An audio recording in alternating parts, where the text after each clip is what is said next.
La vraie et la fausse. Deux sortes d'esprits. Deux sortes d'esprits. Les deux vignes. L'une des vignes a le Saint-Esprit. Alors que l'autre est revêtu de l'esprit antichrist. Amen. L'esprit antichrist. Toutes les deux affirment connaître Dieu et être connus de lui. Toutes les deux prétendent parler de la part de Dieu. Toutes les deux croient certaines vérités très fondamentales.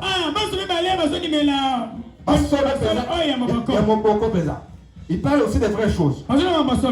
Toutes les deux. Et sont en désaccord sur d'autres. Il y a d'autres choses qui sont en désaccord. D'autres sont convaincus. D'autres sont en désaccord. Les deux là.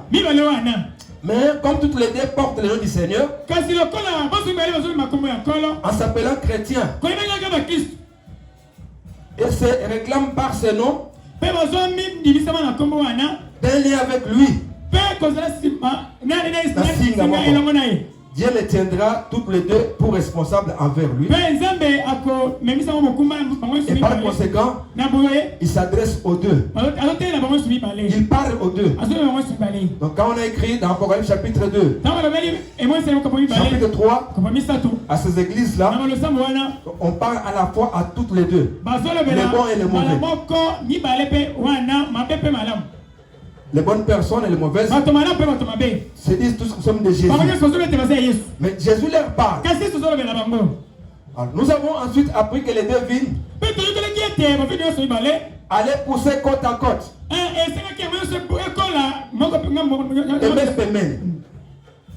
Vous connaissez la parabole de l'ivraie et du blé. Hein? Donc les deux églises là-bas, elles croissent ensemble, côte à côte. Les vrais et les faux sont mélangés. Alors il dit, côte à côte,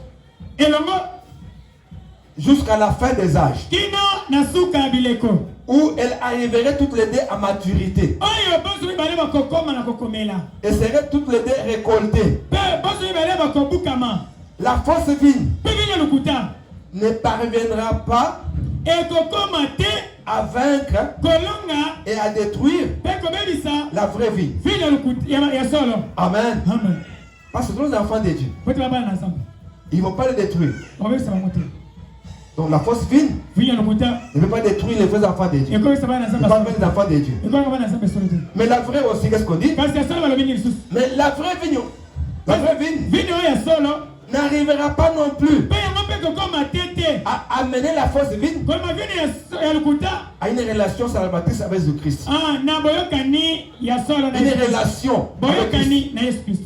Donc, malgré qu'on peut leur montrer la vérité, il y a des gens, malgré qu'on peut leur montrer la vérité, même qu'il y a des miracles qui se font ici, ils ne vont jamais croire. Ils ne vont jamais changer leur position.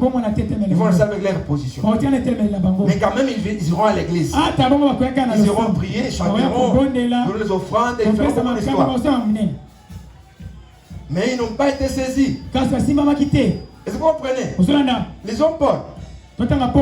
Pour que vous compreniez cela. Philippiens chapitre 1er. Philippiens chapitre 1er. Verset 15. Jusqu'à 18. L'apôtre Paul dit ceci. Quelques-uns il est vrai. Voilà. Prêche Christ par envie et par esprit de dispute.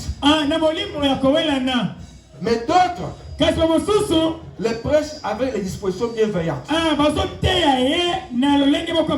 Ceux-ci agissent par amour, sachant que je suis établi pour la défense de l'évangile. Tandis que ceux-là, animés de l'esprit de dispute, annoncent Christ dans des intentions qui ne sont pas pures, avec la pensée de ne pas susciter quelque affliction dans mes liens.